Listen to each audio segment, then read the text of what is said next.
La espiritualidad no es un proceso de color de rosa, pues es un concepto que no se ha comprendido, que nos hemos burlado de él. Está el Jesús católico y el cristiano y el Jesús histórico, y no son lo mismo. En la Biblia es todo simbólico, la verdad o la ilusión, Dios o Satán, el Espíritu Santo o el ego, la vida o la muerte, la unidad o la separación, la comunión o la competitividad, la abundancia o la escasez, la salud o la enfermedad, el amor o el miedo. Está dentro en lo profundo.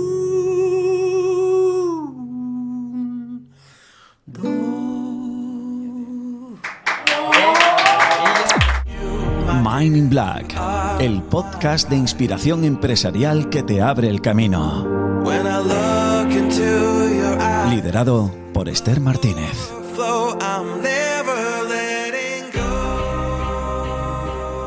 Bueno, pues hoy tengo el placer de tener otro invitado súper especial, una persona que me guía, me da mucha luz como humano y como maestro. Jorge, tenía muchísimas ganas de tenerte en Mind in Black, bienvenido. Un placer estar aquí también y gracias por este espacio.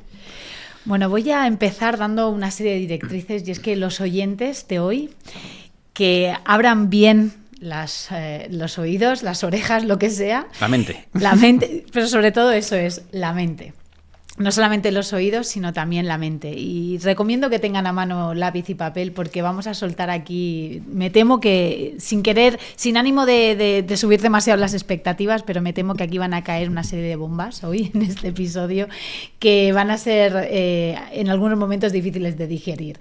Así que vamos al lío ya del tirón. Jorge, a mí me gustaría que explicaras ¿qué es la espiritualidad? Pero explicarlo desde un punto de vista como para un niño de parvulitos.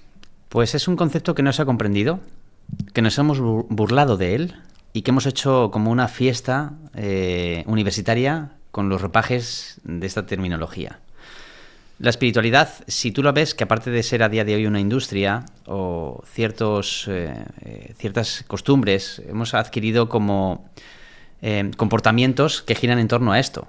A ponernos un punto en la frente, a coger una toga blanca, a tomar té, a dejar de tomar café, a juzgar a los que toman ahora café o fumaban y ahora yo no lo hago. Es decir, hemos hecho de la espiritualidad a caminar por la hierba, a respirar prana. Y no digo que nada de eso esté mal, pero la espiritualidad no es un proceso de color de rosas, ni un lugar donde se dice gracias, gracias, gracias 3 veces. Y está muy bien todo esto. Son, de algún modo, formas de llevar a cabo un comportamiento dentro de un área. Pero nada de eso te ilumina. Nada de esos comportamientos te iluminan.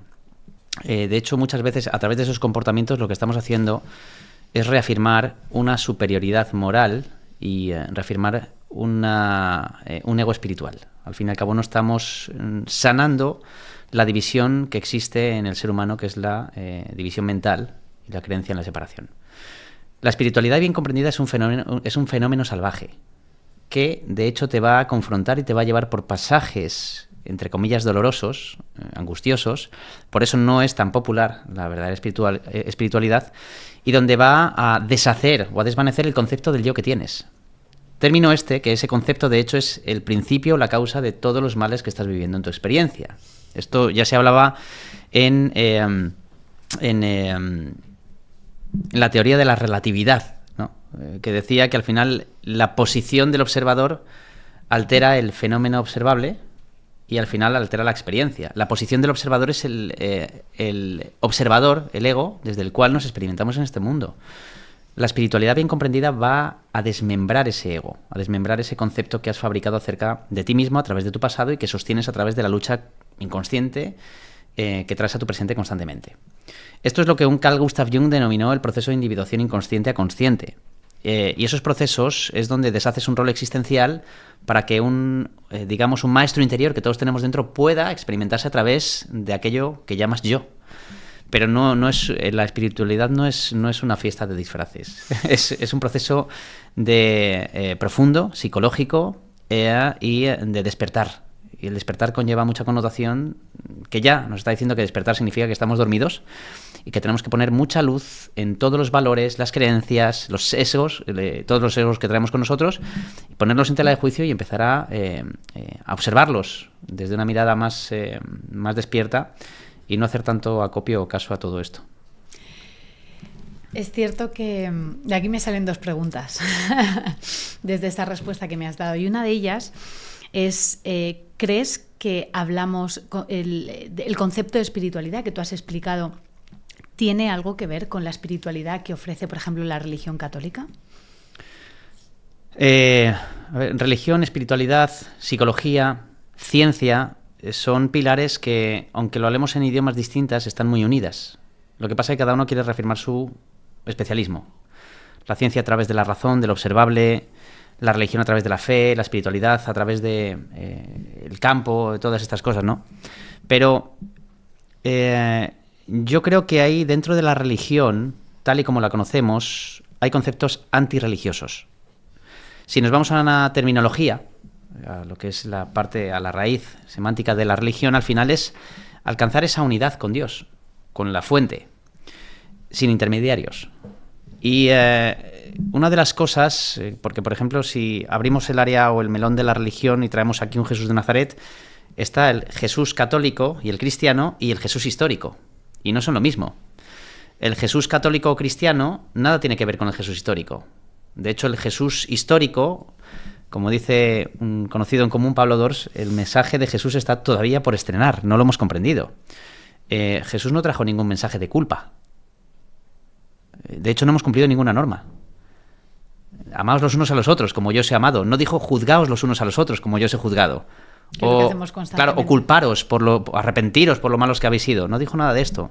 Entonces hay muchas creencias, mucho dogma que al final impide que la mente que se expresa a través de esa religión o que aprende a través de esa religión pueda alcanzar un estado de conciencia elevado, libre de conflicto, libre de culpa y por lo tanto que goce de un equilibrio y una paz interior. Es decir, que reconozcamos la inocencia intrínseca que nace en nosotros y que vive en nosotros. No estamos viendo esa inocencia, estamos viendo una culpa inconsciente que proyectamos fuera y no paramos de depositar en los demás. Esa es la forma en la que es la forma del ego, ¿no? Proyectamos la culpa fuera y así pensamos que nos hemos puesto a salvo. Pero estamos constantemente juzgando y atacando. Pensamos como seres humanos, a través de esa creencia o ese dogma de culpa, el por mi culpa, por mi culpa, por mi gran culpa. Fíjate, este librito te dice claramente que una mente libre de culpa no puede atacar a nada ni a nadie, porque está en paz. Cuando una mente está en paz no puede juzgar ni puede atacar.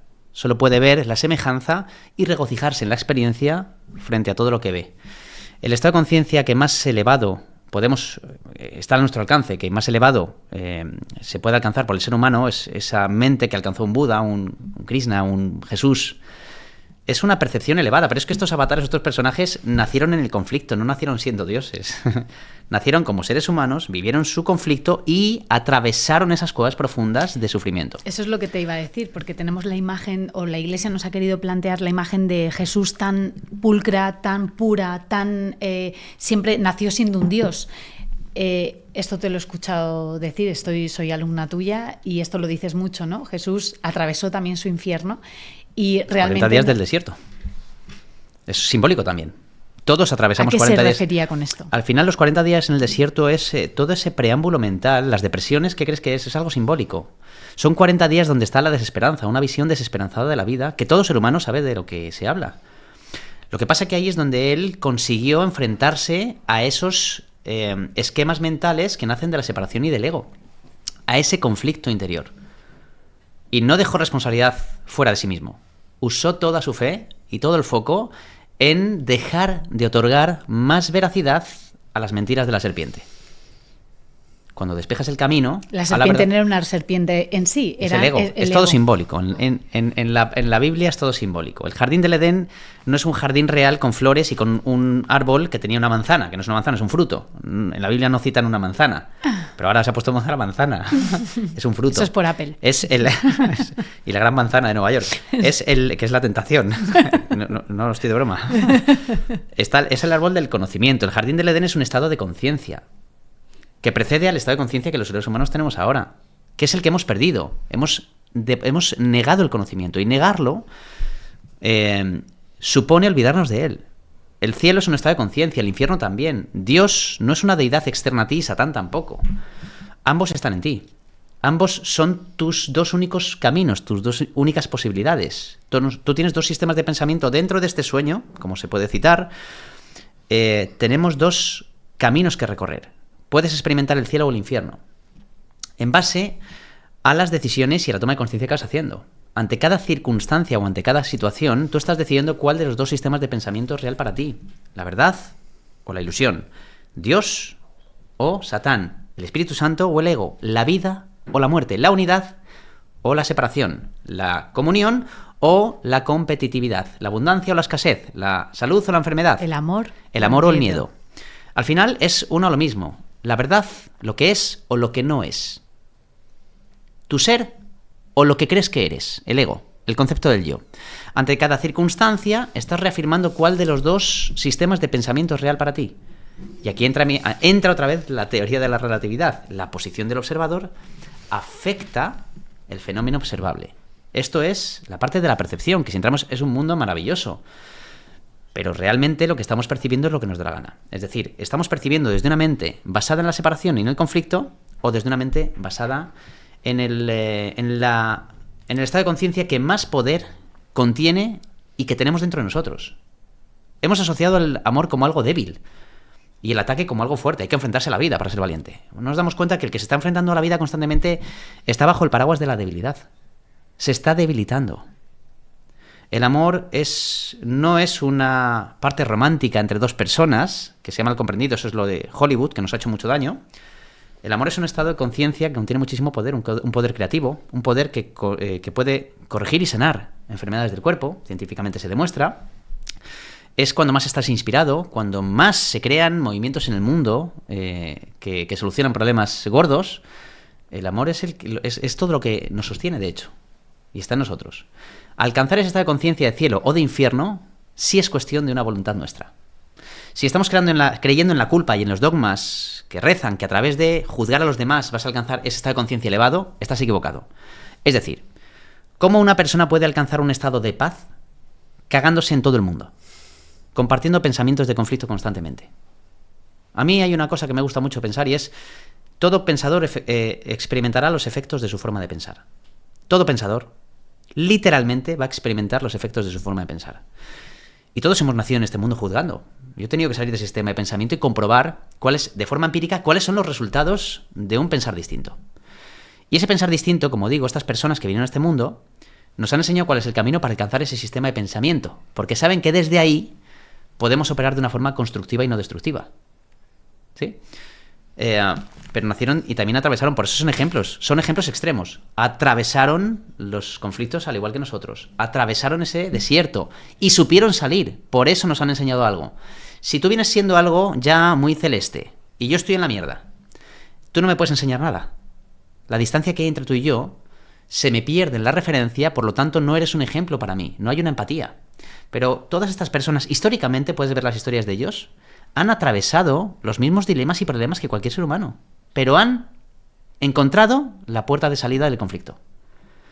Ahora está en nuestras manos querer hacer caso a eso o no. La pregunta es si queremos o no. Si yo digo aquí que la gente no quiere la paz, que la gente tiene adicción al conflicto, pues empezamos a abrir la puerta del podcast.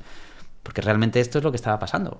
Y ahora me viene una pregunta en base a lo que estás diciendo, que parece increíble, porque la Iglesia, como te decía, ha pintado la figura de Jesús tan pura, tan divina, tan perfecta, como si no hubiera atravesado todo eso. ¿Qué tipo de dificultades atravesaría Jesús, ¿no? Jesucristo. Yo no estoy de acuerdo en eso. No creo que hayan pintado una imagen de Jesús tan divina y tan perfecta. ¿Crees que la Iglesia, yo la ¿no? imagen que tengo de la Iglesia, y no quiero adentrarme, o sea, no quiero entrar en temas donde voy a juzgar o a diferenciarme de nada. Simplemente puedo ver ciertos elementos. Dentro de la Iglesia hay personas con un estado de conciencia muy elevado y que literalmente comprenden un mensaje profundo. Al igual que en la Iglesia hay personas que han sido pederastas. Hay personas que no pertenecen a la Iglesia que tienen un estado de conciencia elevado, y hay personas fuera de la Iglesia que pasa lo mismo. Es decir, hay de todo en la viña del Señor, como el que dice. Pero la imagen que nos han presentado a la Iglesia de Jesús es un tío que está en una cruz sangrando y le tienen ahí en un pedestal. La imagen que tienen de él no es un Jesús sonriente. ¿Por qué no me han sacado, si este tío alcanzó un estado de conciencia elevado, por qué no me han sacado a un tío que calibra y que goza de un poder y una paz perfecta dentro de él. ¿Por qué me muestran la imagen de una víctima o de un mártir? Cuando él trascendió toda esa parte. Entonces sí que de alguna forma estás de acuerdo conmigo de que... El mensaje de la crucifixión fue la resurrección, no la crucifixión. Esa cruz nos recuerda la culpa constantemente. Exacto. El mensaje de él era la resurrección. Yo trascendí el conflicto. Por eso podéis perdonar la culpa inconsciente que hay en vosotros, porque yo ya lo hice por vosotros. Pero seguimos culpando. La culpa es la enfermedad del mundo.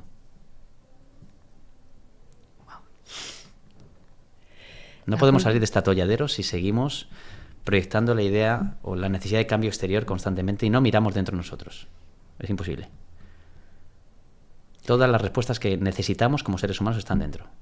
Cada vez que un ser humano viene a este mundo, viene en aras de reafirmar una idea de insuficiencia. Estamos literalmente queriendo, a través del exterior, cubrir un vacío interior. Constantemente. ¿Ha funcionado? Estamos en la mayor época del ser humano donde más suicidios hay. O sea, la evidencia habla. Estamos en la mayor época, fíjate, estamos en la época donde más abundancia o recursos tenemos. No abundancia, más recursos tenemos. Más comida, más dinero, más calefacción, más commodities. Y es donde más escasez mental hay. ¿Por qué? ¿Por qué escasez? Sí, de algún modo tenemos muchos recursos abundantes en cierto modo. Pero la mente que se experimenta en el siglo XXI no es una mente abundante, es una mente que está en necesidad constante. Necesito Amazon, y estoy constantemente comprando. Esa mente no es abundante. La abundancia es un estado de no necesidad, de comprender que ya lo tienes todo para poder vivir tu experiencia. Y esto no niega el que no tengas cosas. Pero no tienes un impulso reactivo constante para cubrir esa dopamina, ese placer que nada tiene que ver con un estado de serotonina o de plenitud. Estamos en la sociedad del placer, no en la sociedad de la felicidad, y estamos queriendo constantemente conquistar el placer y evitar el dolor. Pero esto reafirma constantemente una mente escasa. Es donde más suicidios hay, donde más conflictos hay mentales, donde más pastillas para la depresión. Los resultados no mienten. Hay algo que no estamos haciendo bien. A través del mundo exterior no podemos conquistar la paz interior. Te decía que tenía 2 preguntas. La segunda se me ha quedado ya muy atrás, así que voy a cambiar de tercio. O sea, tu última palabra de esta intervención ha sido la paz interior. Es redundante. La paz es interior. Explica, porque quiero que expliques muy bien ese término, porque creo que tampoco se entiende bien. A veces pensamos que estar en paz es tener todos los recursos a nuestra disposición, es tener una casa que nos guste, tener a nuestra familia siempre cerca, bueno, según lo que nosotros valoremos, sea familia, sea cosas materiales, y parece que la paz vaya relacionado con el tener. Sin embargo, hay muchas personas que tienen mucho y no tienen paz. Y están vacías por dentro. Están vacías. Y hay personas que no tienen nada en las tribus africanas. Y no saben lo que es la pobreza. Y no saben lo que es la pobreza. Entonces, me gustaría que explicaras el... Vamos a empezar por un tema. El desapego espiritual no es no tener cosas, tal como yo lo entiendo. Es que las cosas no te tengan a ti. Una cosa es que tú tengas un coche. Yo tengo un buen coche, pero no estoy reafirmando mi ego a través del coche. No es mi identidad el coche. De hecho, el director de mi empresa decía, yo sé que te cuesta coger cosas que aparentemente sean un Mercedes. Y lo tengo, pero porque me dice, también viajas y tienes seguridad en el coche. Y la seguridad de tu familia también vale. Entonces, al final, pues bueno, estás de algún modo cogiendo ciertas cosas como términos de seguridad. Pero, fíjate, la máxima del ego es busca pero no halles. A través de la conquista de estos materiales, o de lo mismo, el tabaco, una cosa es que tú te fumes un cigarro, otra cosa es que el tabaco te tenga a ti. O que te tomes un vino, otra cosa es que el alcohol te tenga a ti. Es decir, si estás usando las cosas externas para reafirmar que tanto tengo, tanto valgo, estás realmente reafirmando una idea de insuficiencia en tu mente, ¿verdad? El desapego espiritual, o el desapego realmente, o la abundancia, es soltar esa proyección que has hecho, que se proyecta hacia un objeto, es decir, si yo tengo muchas cosas, al final tengo más valor. Le estás dotando de poder a todo lo exterior. Al final estás necesitando tener muchas cosas para mantener un statu quo, un rol existencial. pero no tienes el valor interior, nace de dentro, no de fuera. Cuando estamos hablando de estos términos, la paz mental, vamos a hablar de esta parte, la paz mental es claramente una cuestión interna o externa. ¿Me preguntas? Es una pregunta que dejo abierta. No contesto, ¿no? ¿Qué pensaríamos, no? ¿La paz mental es interna o externa? La paz mental es claramente una cuestión interna o externa. Esto intelectualmente lo podemos, de algún modo, comprender, ¿no? Intelectualmente la gran mayoría, yo por experiencia sé que la gran mayoría dice la paz mental es claramente una cuestión interna. Y esto intelectualmente lo comprendemos. De hecho, se dice claramente, ¿no? La psicología te lo dice, ¿no? Oye, cuando algo te afecta de los demás, no te está afectando el otro. Te afecta, esa proyección tiene algo que ver no resuelto en ti. Yo lo traduzco de una forma. Al final, no reaccionas ante ninguna circunstancia. Reaccionas a tus interpretaciones acerca de lo que está pasando. ¿El conflicto está fuera o está dentro? Claramente dentro. Claramente dentro. Y aquí hay mucha gente que dice, ya, pero si matan a tu hijo, digo, no nos vayamos a un extremo. Vamos a ir dándole criterio a las cosas del día a día. Porque no podemos proyectar o evadirnos en una distracción en ese término de cosas cuando estamos justificando que cuando alguien deja el calcetín encima de la mesa, a mí la paz ya se me va a la mierda, entonces ya no es interna, ahora es externa. La fuente de mi paz está fuera. Y no estamos haciéndonos responsables de nuestras emociones, de nuestra frustración, de nuestra impotencia, de nuestras heridas emocionales, ¿no? La paz mental es claramente una cuestión interna. ¿Por qué digo que reaccionamos ante lo que interpretamos? Porque realmente, si yo en esta situación, en esta sala, empiezo a insultar a uno por uno, no van a reaccionar de la misma manera los aquí presentes. Cada uno va a reaccionar en base a la percepción que tienen de sí mismos.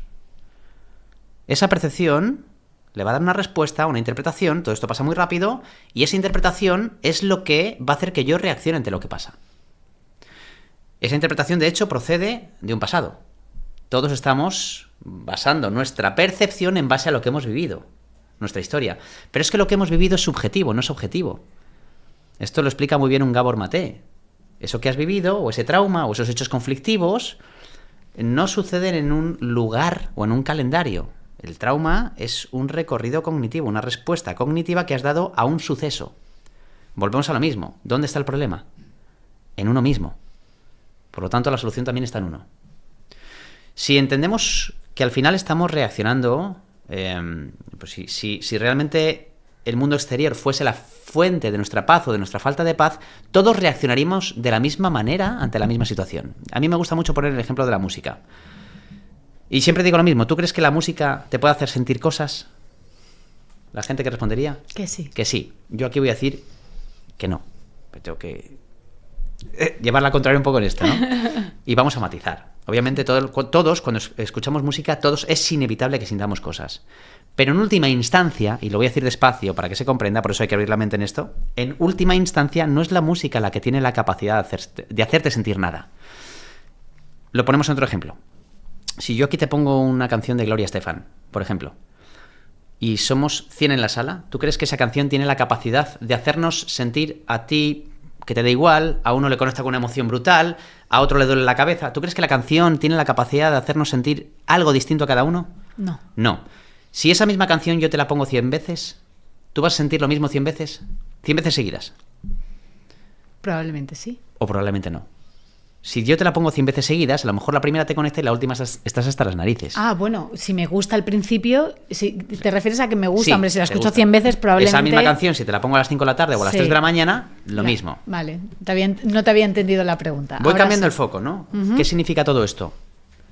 Que la canción no tiene esa capacidad.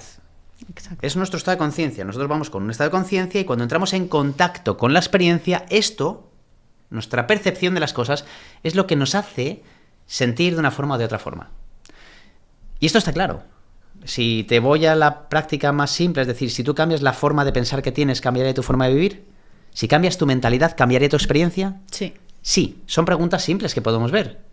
Pero el ser humano, ¿qué hace? ¿Intenta cambiar su vida a través de su mentalidad o a través de todo lo que ve? Intento cambiar a mi marido, a mi mujer, al de enfrente. Lo ¿sí? externo. Lo externo constantemente. Cada ser humano en este planeta queremos amoldar todo el planeta que tenemos en base a cómo nosotros pensamos que tendría que ser la vida para que yo pueda estar en paz. Eso es lo típico, se entiende muy bien, por ejemplo, en las parejas, ¿no? Si mi marido fuera más romántico, yo sería feliz. Es que no es nada atento. Es que no me lleva nunca de cita ni... Claro, es que ¿cómo no quiere que se apague el amor si no está siendo romántico conmigo, ¿no? Claro, lo que no saben de esas parejas es que no están viviendo una relación de amor, sino una relación de amor especial y odio especial. Eso no es amor. Eso es cualquier cosa menos amor. Eso es una enfermedad mental. Es un reclamo constante. Y el amor no exige nada. Y ese reclamo constante, esa enfermedad mental que es muy común, es de la que tenemos que aprender a salir. Porque es común, lo hemos normalizado. Pero hay que aprender a salir de ahí. No es nuestra última verdad. Hay algo que está muy por encima de eso, que nos enseñaría realmente lo que es el amor. Y personajes históricos sí nos lo han enseñado. Un Jesús de Nazaret amaba igual al romano que a su madre.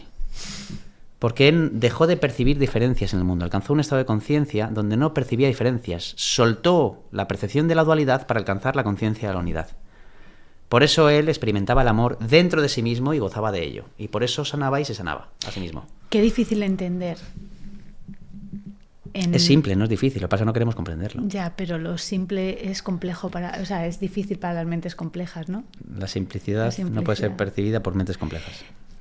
Pero por esto, en este plano en el que calibramos en un nivel de conciencia colectivo, qué difícil que es entender ese mensaje, ¿no? De cuando Jesús decía, pon la otra mejilla, ¿no? Y de decir, es como que el que nos hace daño y como estamos todo el tiempo culpando hacia afuera y poniendo nuestra felicidad en manos de los demás o nuestro estado de paz en manos de lo externo, qué difícil es entender y sobre todo practicar el hecho de que cuando percibo que alguien me hace daño, yo quererlo, como decías, Jesús quería a su madre igual que al romano, ¿no? O sea, claro. ¿Cómo se puede conseguir esto? Vuelvo a lo mismo. Sí, ¿sabes lo que pasa? Hay muchas contrariedades en el mundo de la educación emocional o psicológica y las frases célebres que sueltan. Oye, dicen, todo lo que ves es una proyección de ti. La percepción es lo que te puede hacer daño, pero luego ten cuidado con el de enfrente porque te está manipulando y tienes que huir de él. Bueno, aquí hay una doble partida. Jung lo determinó muy bien. Los polos opuestos se atraen. Claro, un curso de milagros te dice que no hay nada externo a ti que tenga la capacidad de hacerte daño. Y a día de hoy hay muchísima gente dentro de ámbitos muy profesionales donde dicen, ten cuidado, la violencia verbal, eso es un maltrato verbal y tienes que huir de eso que es tóxico. Bueno, o puedes dejar de otorgarle tanta veracidad y tanto valor a eso que te están diciendo y entender que ese que está proyectando un ataque está viviendo también un infierno interior que lo está proyectando fuera. Y que la única respuesta no es juzgarle y atacarle. Tenemos demasiada empatía con la víctima, pero todos somos víctimas y verdugos en todo momento. Es decir, esta sociedad condena... acaba de salir un caso de una mujer que yo no estoy justificando el ataque en absoluto, ¿eh? Lo que no justifico es cómo enfrentamos o abordamos a aquellos que están juzgando y atacando. Porque lo que hacemos es actuar de la misma forma. Actuamos con ataque también. Es como si hay un incendio y tú vas con tu caja de petardos diciendo, digo, ¿dónde vas? Dice, a apagar el incendio. Digo, pues no vas a apagar con petardos o con fuego. Es decir, ahí hay una persona que está alejada de una conciencia de paz y de unidad, pongámoslo así. Es una petición de amor, una petición de ayuda a lo que hay ahí. La única respuesta a la ausencia del amor, que es el miedo, la única respuesta al miedo es el amor perfecto. Es decir, si tú estás en una relación, te lo digo de esta manera, si tú estás en una relación donde tú estás percibiendo que no se te da atención o que falta atención, ¿por qué no la pones tú? Si tú crees que falta respeto, en lugar de pedirlo, ¿por qué no lo das? ¿Por qué no te conviertes tú en el oasis, en el remanso de paz perfecto en esa situación para que esa situación se transforme junto contigo? Porque la única respuesta que puede liberarnos del conflicto no es el conflicto, no es llevar más conflicto al conflicto. Entonces, esto como seres humanos no lo entendemos. Pero si vuelvo a lo mismo, y todos hemos experimentado esta parte de tener relaciones donde te quieren insultar, y yo lo he visto, han tirado insultos, han tal, y en lugar de reaccionar desde el ataque, he reaccionado desde una mirada compasiva. Y justo precisamente esa mirada compasiva es la que me ha hecho ver a esa persona, que efectivamente la proyección es hacia mí, pero no hago de su problema mi problema. Esa persona, como he dicho antes, un corazón que está libre de culpa no puede atacar a nada ni a nadie. Inconscientemente siente culpa a esa persona. Si yo le ataco, estoy reafirmando su culpa.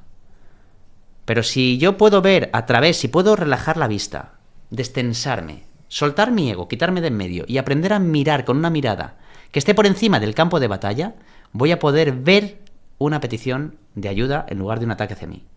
Si hay una petición de ayuda, y ahora caso con otra frase célebre, todo lo que das, que se ponen de moda en las redes sociales, pero nadie cumple esto, todo lo que das te lo das a ti. Vale, pues si realmente estás viendo una petición de ayuda, lo que tienes que dar es amor. Y si todo lo que das te lo das a ti, cuando des ese amor, ¿a quién se lo estás dando? A ti. A ti también. Si en cambio yo lo que hago a través de tu ataque es enfadarme, coger el orgullo y cagarme en ti, estoy compartiendo ataque. ¿A quién estoy haciendo daño? A mí. A mí mismo. ¿De qué me sirve entonces juzgarte y atacarte? Es decir, al final no dejaremos de juzgar al de enfrente cuando tenga un conflicto porque queremos mostrar una imagen de superioridad moral o una imagen bonita en el mundo. Lo harás por sentido común, por inteligencia. Porque realmente cuando tú estás atacando a los demás, te estás atacando, te estás envenenando. Y esto lo notan tus células.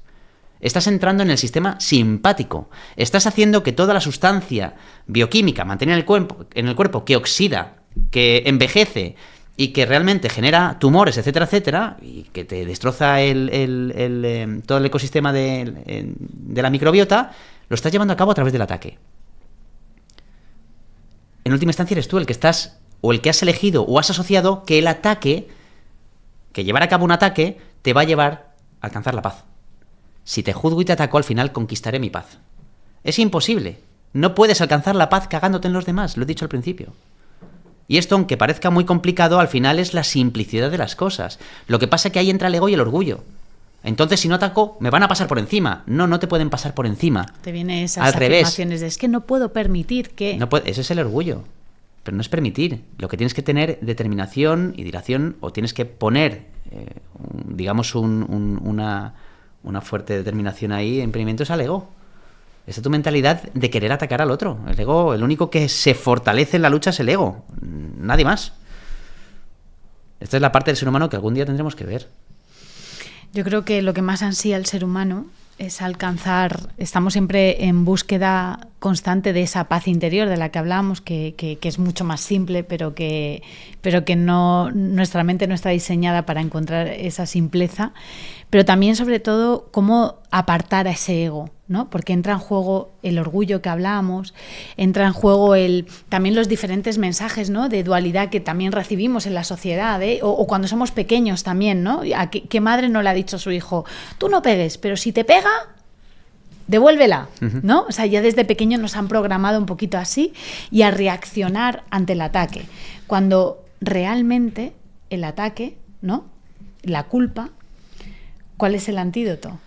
Vamos a declarar o aclarar una cosa ahora, porque estamos hablando de un sistema reactivo de supervivencia, ¿verdad? Uh-huh. Y este sistema de supervivencia lo podemos ver en todo ser vivo, ¿ok? Uh-huh. Tú ves a una gacela que de repente, además, si te das cuenta, el miedo genera 3 reacciones muy básicas, que se ven claramente. De hecho, son 5 reacciones, pero las resumimos en 3, que es la huida como primera reacción, luego el ataque y luego el bloqueo. Si nos vamos a las 5, es primero la atención. Me pongo en atención de hay un peligro. Segundo, cuando el peligro aparece, lo primero que hago es salir corriendo. Cuando no puedo huir más, entro en fase de ataque, me defiendo. Y si ya no puedo más, entro en fase de congelación, de parálisis. Y en esa parálisis hay 2 estados. La parálisis que es por entumecimiento, que es cuando te pones muy rígido, y cuando tu cuerpo al final se relaja, que es la parte donde parece que te has muerto. Tu cuerpo está hiperrelajado.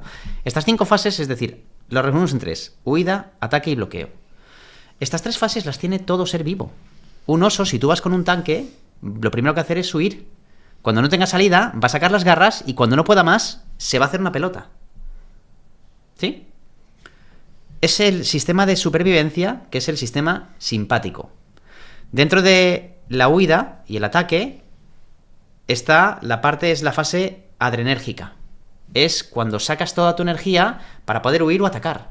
Cuando ya no hay energía, la energía externa, el sacar la energía afuera para defenderte, lo que haces es bloquearte. El problema del ser humano es que llevamos nuestro sistema simpático, que es un departamento, a ese departamento le hemos dado mucha más responsabilidad de la que tiene que tener. Relaciones dinero, es decir, temas más intelectuales. Tú cuando vas en el coche y sacas todas tus garras, está actuando el sistema simpático como si estuvieses luchando contra un depredador. ¿Me entiendes? Y no tiene peligro tu cuerpo. Es el orgullo del ego el que te está haciendo ofenderte por cualquier cosa que te ha dicho. Pero ese sistema simpático que estás abusando de él te está envenenando. Lo podemos ver desde un punto más científico, no tan espiritual o tan dogmático. Al final es comprender que estamos distorsionando lo que es un peligro real, que es la amenaza en el cuerpo, frente a las demás cosas. Y en la sociedad en la que vivimos, estamos entrenando a ese sistema para que cualquier cosa sea una ofensa. Y por lo tanto, podamos atacar y justificar nuestra ira y nuestra rabia. Estamos en una sociedad que estamos muy desequilibradas y muy tarados, literalmente. Nos estamos haciendo mucho daño. Con todo el amor del mundo, lo digo, ¿eh? Pero esto es una evidencia. No estamos en un equilibrio. A la mínima nos ofendemos. Si decimos algo que tal, ya hay juicio. Yo sé que en este comentario, en esta charla, habrá muchos que estén muy conectados, como suele pasar, y otros que hayan ya puesto el grito en el cielo, porque es una ofensa.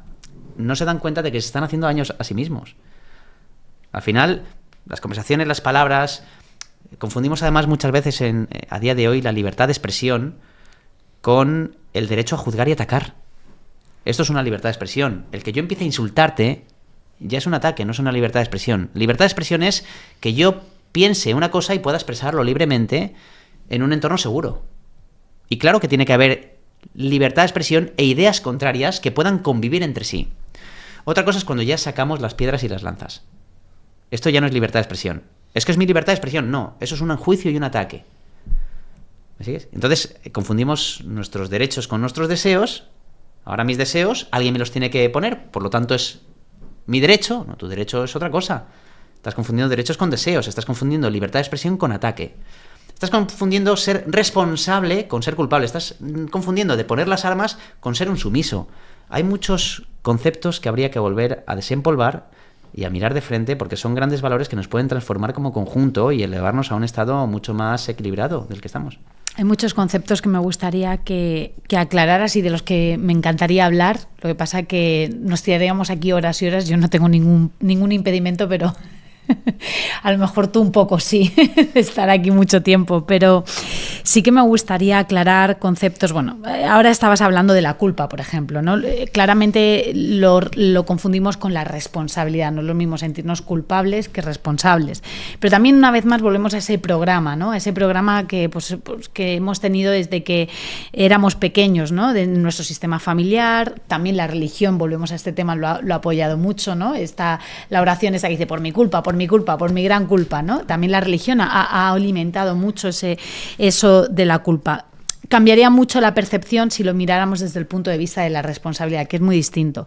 Pero como te decía, hay muchos conceptos que me gustaría aprovecharte para aclararlos, pero voy a elegir, por ejemplo, dos que para mí de la culpa y la responsabilidad se habla en muchos sitios, pero hay dos conceptos que creo que me gustaría aprovecharte para que los explicaras. El concepto del perdón y el concepto del milagro. ¿Qué es realmente perdonar y qué se entiende realmente por un milagro? Mira, perdón etimológicamente procede de la palabra perdonare. Personare. Perdonare. El perdonare es entregar o regalar del todo. Como siempre en este mundo existen dos formas de aplicar las cosas. El sexo es una cosa neutra. En manos del ego es destructivo, en manos del espíritu es constructivo. Las relaciones son recursos, son neutros. En manos del ego usarás las relaciones de forma destructiva, culpando al otro, te unes al otro en aras de intentar conquistar aquello que crees que te falta. No es un acto de amor, es un acto de necesidad inconsciente. Esto lo hacemos los seres humanos. Buscas en el otro aquello que crees que te falta. Tu media naranja. Soy media naranja y necesito al otro para sentirme pleno. Y ahora el otro es responsable de mis emociones. El dinero lo mismo, es algo neutro. Si lo usas desde el ego, de forma destructiva, te destruye. De forma constructiva te construye. Esto en la película de El Señor de los Anillos, el anillo de Frodo, es el anillo de poder. ¿Qué representa el anillo de poder? La decisión. Nuestra responsabilidad. Todo poder conlleva una responsabilidad.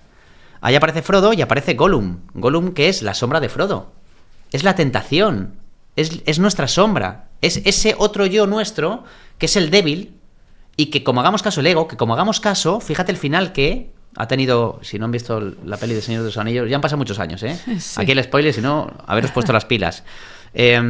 la cuestión es que, si te das cuenta, Frodo no tiene... Está el compañero de Frodo, que es Sansagath, que sí juzga constantemente y quiere deshacerse de él, ¿verdad? De Gollum. En este ejemplo lo vamos a ver muy claro toda la charla que estamos llevando a cabo.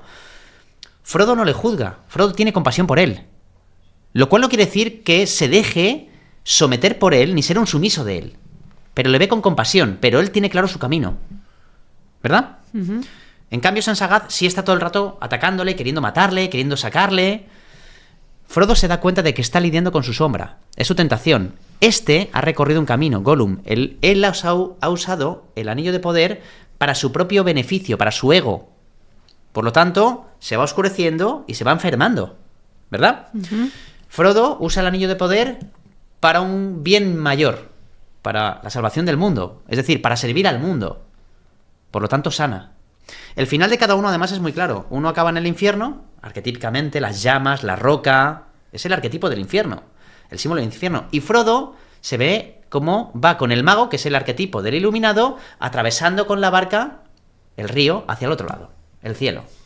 Los finales, obviamente, cada uno ha escuchado a un maestro distinto. Al maestro de la tentación, de la culpa, del ego, del empoderamiento, de usar todo el mundo exterior para poder saciar mi deseo interior, y el otro lo ha usado en aras de un bien mayor. Y los finales, obviamente, si escuchas, son dos maestros totalmente antagonistas. Por lo tanto, la experiencia y el final, el desenlace, también es antagonista. Es totalmente extremo y totalmente opuesto.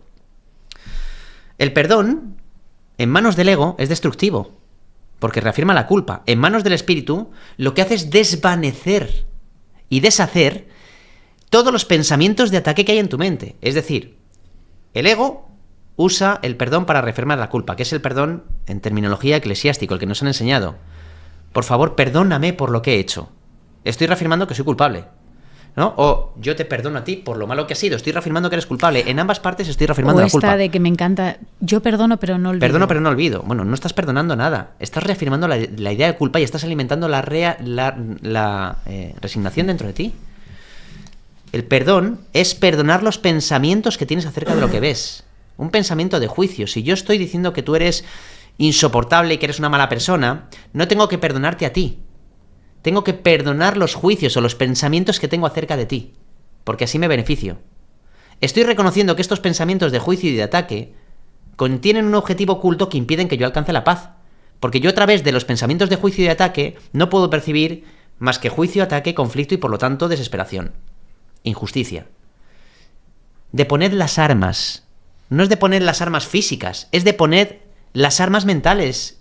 Es decir, todos los pensamientos de envidias, de conflictos, de guerras que tienes en tu mente, esto es lo que da paso al final a las guerras que estamos viendo fuera.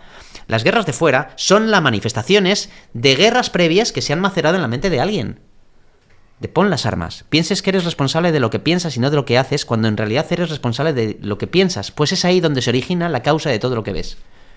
El perdón del espíritu, el perdón que desvanece, realmente la culpa es el que se efectúa directamente en el nivel del pensamiento. El juicio lo mismo. El ego juzga al que ve, el espíritu te enseña a que uses el juicio de forma correcta, te enseña a que juzgues lo que piensas acerca de lo que estás viendo.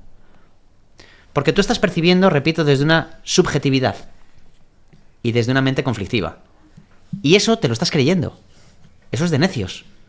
Pensar que lo que tú estás viendo es verdad es de una mente ciega.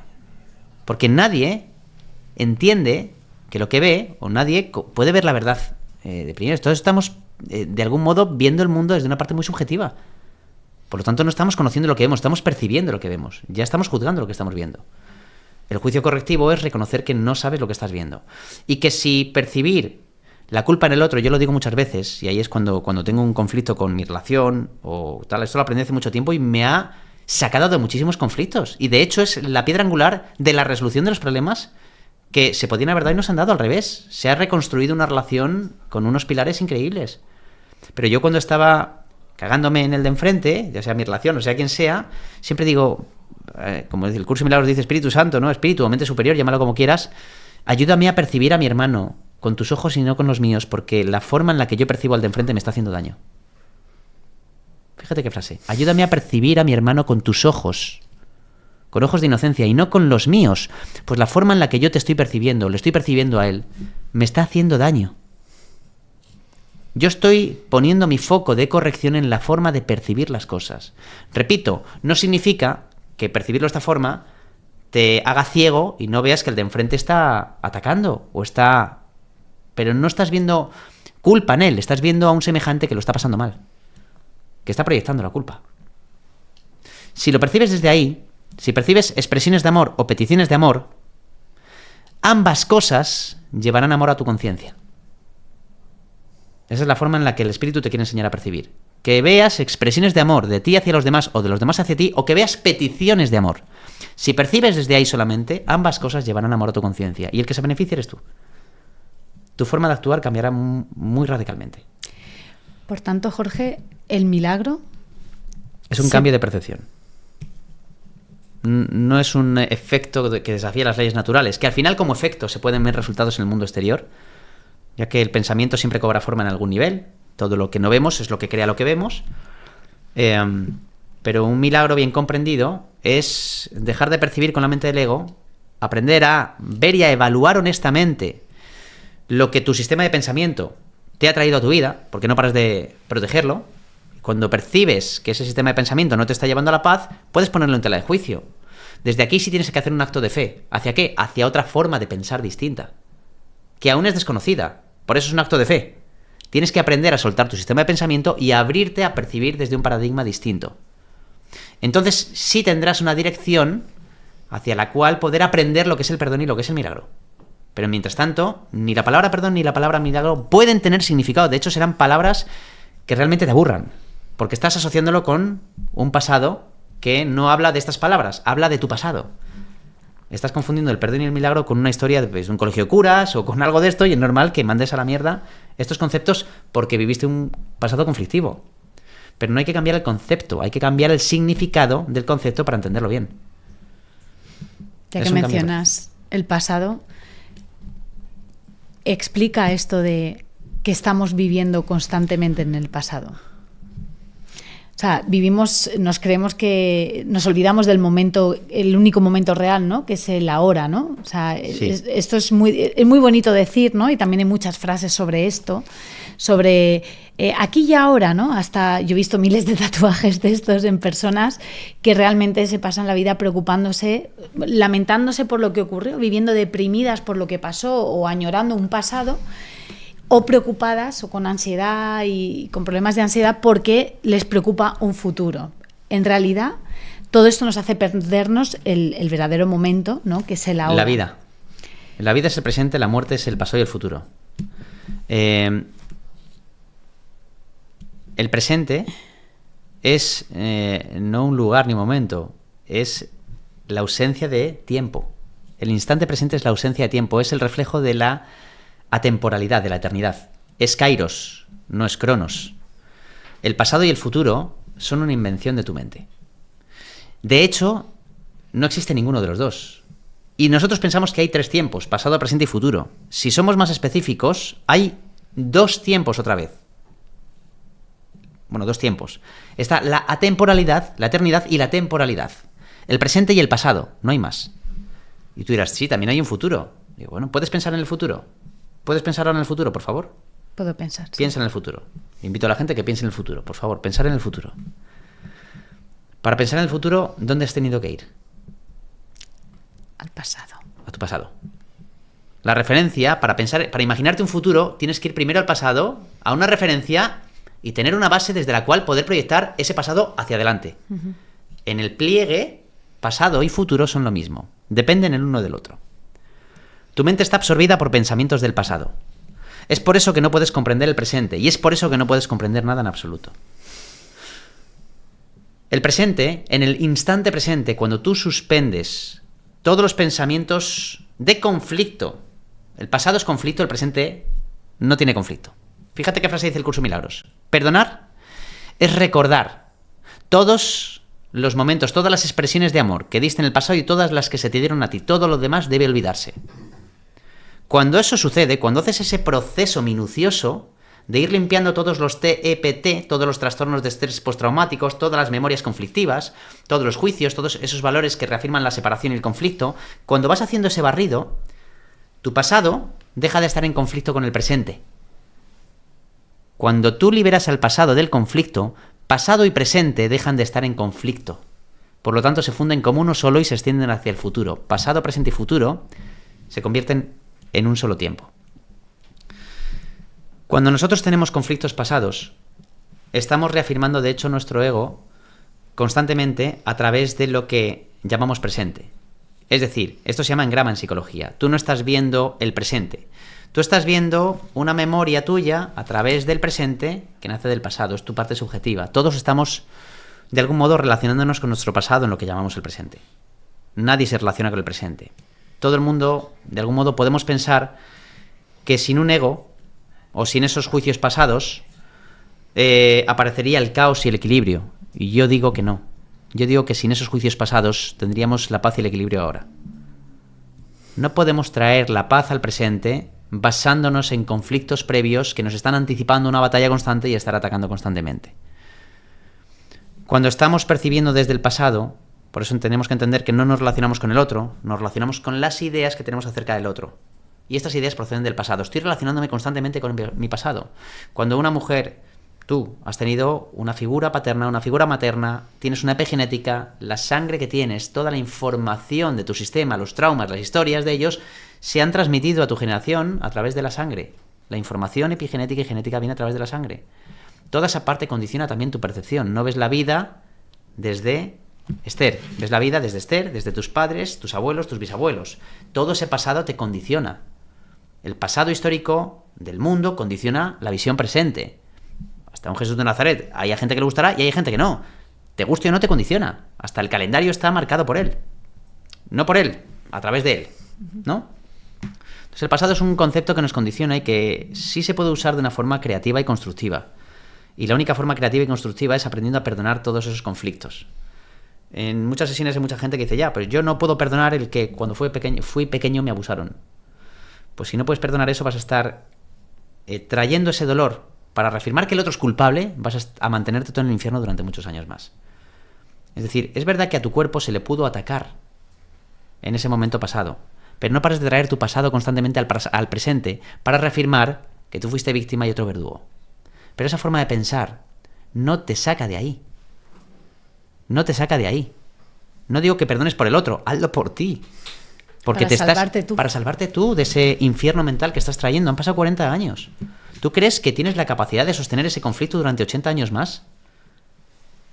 A mí cuando la gente dice es que cambiar eso es difícil, yo no digo que pasar por esos procesos sea un parque de atracciones. Obviamente hay procesos que son convulsos, vamos a llamarlos así. Pero lo difícil, tenemos que cambiar el punto de vista como humanos. Lo difícil no es salir de nuestro pasado. Lo difícil no es cambiar. Lo que es difícil es que te tires 40 años más viviendo en ese conflicto y que lo sostengas. Eso sí que es de alta capacidad de resistencia, de desgaste y de desequilibrio. Eso sí que es difícil. Esto no lo vemos así. Pero para mí lo difícil no es tratar un trauma del pasado o tratar una herida pasada y permitir que dejen de condicionarnos esas heridas en nuestras decisiones presentes o en nuestras relaciones. Lo difícil es mantener eso y querer tener razón inconscientemente, es decir, reafirmar nuestras heridas constantemente a través de nuestras relaciones presentes una y otra vez, que es lo que hacemos. Jorge, hay tantas cosas que me gustaría seguir hablando, pero quiero bajar todo esto un poco a tierra.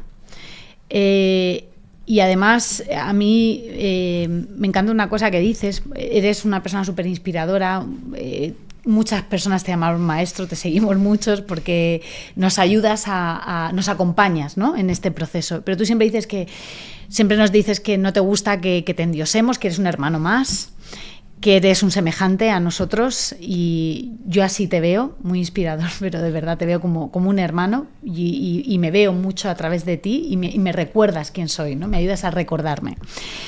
A mí me gustaría que todo esto lo bajáramos un poco a tierra y que me contaras cómo tú ahora tienes esta capacidad, has estado 20 y pico años estudiando el curso de milagros, este libro que tenemos aquí, este libro santo, que es, digamos, el tronco, la espina dorsal de todas tus enseñanzas y de todo lo que divulgas, junto con la ciencia, junto con la psicología humanista y sistémica.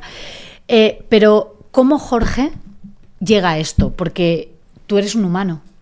Eres sí, de hecho lo digo, o sea, hay mucha admiración y mucha idolatría, yo digo lo mismo, soy un ser humano más, de hecho muchos me ponen aquí un punto de inspiración y digo, yo hoy tengo un empane mental increíble, y lo digo abiertamente, hoy vengo por desgaste de eventos, todo, hoy vengo desgastado, o sea, yo tengo también mis momentos donde me cago en el de enfrente, es decir, paso por esto, pero me doy cuenta del error y sigo aplicándolo, soy uno más y me muestro humanamente, intento aprender de ejemplos extremos, porque realmente cuando apuntas alto, al final es imposible que no avances mucho.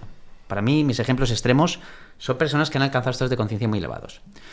Y es verdad que cuando lo haces, topas con estados de conciencia que cambian literalmente hasta tu neuroplasticidad. Y tú lo notas. Eso es lo que va avanzando. Es decir, ves esos márgenes de distancia de lo que eras a lo que estás siendo. Y eso es lo que te da esperanza y ves como otros a través de eso también van cambiando y te va dando más certeza en todo esto. Es un camino de conjunto. Yo muchas veces, hay mucha gente que te ponen en un pedestal y digo, si me pones en un pedestal te estás haciendo daño. Porque estás proyectando una diferencia en mí. En lugar de ver que lo que estoy mostrando simplemente es una capacidad innata que todos tenemos, que es la voluntad de cambiar, y desde ahí todos podemos alcanzar un percibir mejor. Que encima nos hace falta, ¿no? A mí el libro me vino por una depresión. Yo he pasado 2 depresiones en mi vida, a los 23 y a los 30. Este libro llevo 11 años con él, no 22. 22 es lo que llevo dedicándome a la parte de la salud mental, la inteligencia emocional, a todas estas cosas. Un estudio que he hecho desde mi cuna, que me ha gustado mucho, me ha interesado mucho. Y con esto no quiere decir que yo tenga la verdad de nada. Simplemente lo que intento es compartir ciertas ideas que sé que contrastan mucho al ser humano, pero que de algún modo lo primero que empecé a hacer fue ver todas las ideas caducas que seguimos reafirmando y que no tienen sentido. Entonces este libro obviamente te pones la troncal de todos los usos que doy, porque lleva a un desvanecimiento del sistema de pensamiento que traemos como seres humanos y que estamos reafirmando, que es un sistema de pensamiento basado en el conflicto. Entonces cuando ya llevas un tiempo con todo esto te das cuenta de dónde está el conflicto realmente, dónde está el problema. Y sí es posible ir entrenando una mente para aprender a estar en paz en medio del ojo del huracán. Y esto te da poder a ti. No depender de las acciones de los demás para tú poder mantener tu paz interior. Esto te da poder a ti. No dependes del me levanto bien, hoy tengo un buen día, a ver quién es el gilipollas que me quita el buen día. A ver quién me lo jode. Entonces ya me voy preparando, anticipándote, y ya vuelves a proyectar tu irresponsabilidad inconsciente frente al mundo, ¿no? No somos seres adultos todavía, estamos en pañales. Y yo simplemente lo que hago es intentar traer lo evidente aquí a esta mesa, a la mesa en la que me encuentre. Pero cuando vemos lo evidente, no significa que entonces nos tengamos que sentir mal porque no estamos en ese punto iluminado. No, lo primero que digo es, lo que tenemos que llevar a cabo es un proceso de aprender a estar en paz. Un estado de conciencia que es seriamente ventajoso para ti. Porque, déjame que te haga preguntas, si tú estás en paz, alcanzas ese equilibrio interior y estás en paz, ¿crees que va a afectar a tu salud? ¿Estar en paz? Sí. Beneficiándola, sí. Sí. Va a afectar para bien. Afecta constructivamente. ¿Crees que va a afectar constructivamente también a cómo te relacionas con el mundo? Absolutamente. Sí. ¿Crees que vas a estar más inspirado o más agotado en paz? Más inspirado. Fíjate, la paz, el descanso no se deriva de dormir mucho, sino de liberar a tu mente del conflicto. Uh-huh. Si estás en paz, estás en un estado más creativo. Es decir, el alcanzar, el proteger tu paz no es protegerte del mundo, es aprender a protegerte de los pensamientos que te quitan la paz. Conquistar ese estado de conciencia es, para mí, el mayor objetivo y más interesante que tenemos como humanos. Más que comprarme un chalet, es alcanzar eso. Y desde ahí que se dé todo lo demás, ¿no? Un empresario me decía, yo estoy creando un proceso en mi empresa y cuando tenga todos los procesos creados, entonces, y ya la empresa funciona, estar en paz. Digo, ¿y por qué no aprendes a estar en paz para poder crear todos esos procesos y que se dé mejor? Porque tú desde ese estado creativo vas a ser mucho más efectivo en esa creación de procesos. Entonces, para mí, el que vayamos alcanzando todo esto, esta mirada, es una mirada muy constructiva y nutritiva para que nos demos cuenta de que tenemos muchas más herramientas y poder de decisión dentro de nosotros del que nos han contado y que creemos o pensamos. Creo que pues estamos, es que claro, apurando porque quiero darte una sorpresa final. Quiero darte una sorpresa final para acabar el colofón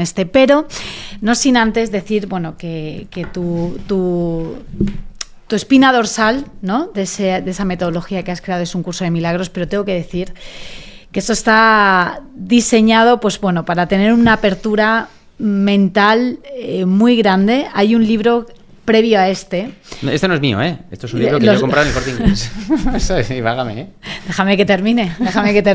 No, aquí no está. Esto es la Fundación de la Paz Interior, ¿vale? O sea, no es de Jorge Carrasco, pero es donde Jorge se basa. Pero lo que trataba de decir es que hay un libro previo a esto, que yo lo he regalado como 30 veces, y que ha sido mi Biblia, mi preámbulo, mi prólogo a esto, y que me ha ayudado a entender muchísimo mejor este libro, que es precisamente el libro de Jorge Carrasco, Vivir por amor o morir por miedo. Un prólogo de 350 páginas. Hay prólogos largos, y en este caso es una brelatas. Esto fue un prólogo, el libro de Jorge, que no lo he traído, pero Vivir por amor, morir por miedo, para mí es uno de mis libros de cabecera, que tengo muy presente y que me ha ayudado y me está ayudando a entender mucho más en profundidad un curso de milagros.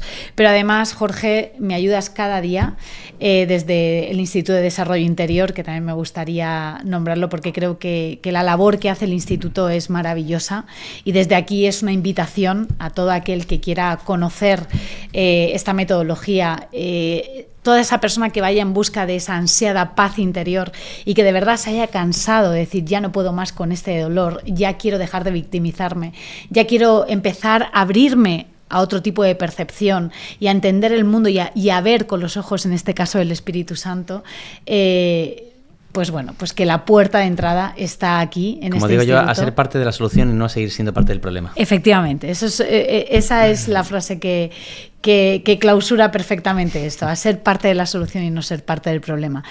Quiero despedirme de una forma más original, aprovechando que en este estudio hay una persona también maravillosa que ha estado participando en una entrevista anterior y que creo que va a poner un broche de oro a este episodio tan mágico, tan espiritual y tan iluminado con Jorge, que es Aldo Narejos. ¿Tú conoces a Aldo? De hace 5 minutos. Vale. Bueno, pues 1 hora. Sí. Aldo también es un maestro. Pero ya me han dejado ver un poquito lo que viene, así que tengo muchas ganas. Pues mira, Aldo es un amigo que además tiene un proyecto muy chulo que se llama Canciona, que crea canciones personalizadas, además desde el corazón, desde el cariño, bueno, yo para mí he colaborado con él en varios proyectos y siempre me ha dejado con la boca abierta. Y Aldo ha estado aquí escuchándonos, bueno, más a ti en este caso, para crear... Esto lo cuentas por los oyentes, ¿no? Porque yo lo he estado viendo, estaba ahí. Bueno, claro, pero es que los oyentes no lo estaban viendo, porque los oyentes ven esto, pero no lo que hay ahí detrás. Pero Aldo estaba ahí sentado tomando nota de todo lo que se estaba hablando aquí, porque nos lo va a resumir en una canción.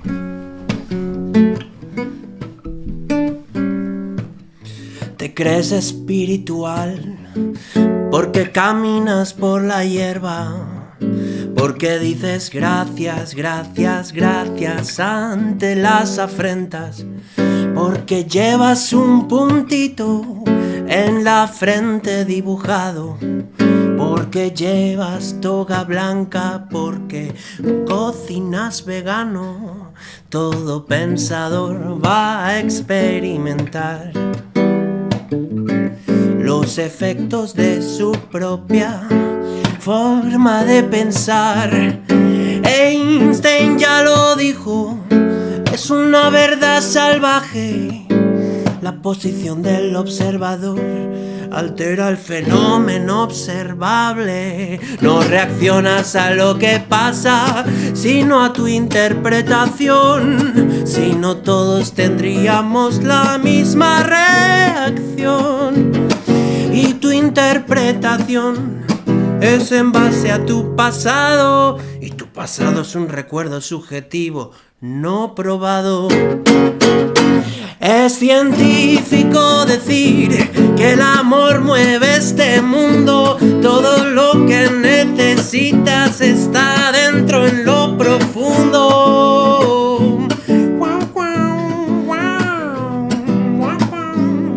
Ante la amenaza huyo, si no paro y lucho, Y si no puedo ganar, me bloqueo, me hago un muro. Hoy esos peligros casi han desaparecido, pero nuestro cuerpo usa el mismo mecanismo. Un insulto, un atasco, un retraso en la hipoteca, como si fuera la guerra, nuestro cuerpo lo interpreta. Ayúdame por favor a percibir a mi hermano con tus ojos, pues los míos me están haciendo daño. No me fío ya de lo que hay en mi cabeza, pues me lo he inventado todo. Se derrumban mis certezas. Es científico decir que el amor mueve este mundo. Lo que necesitas está dentro en lo profundo.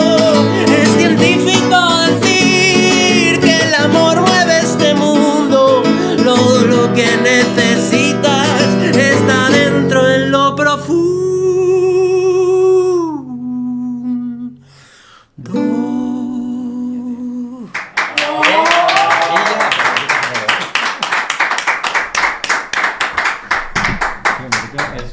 Con esta joya estás contratado.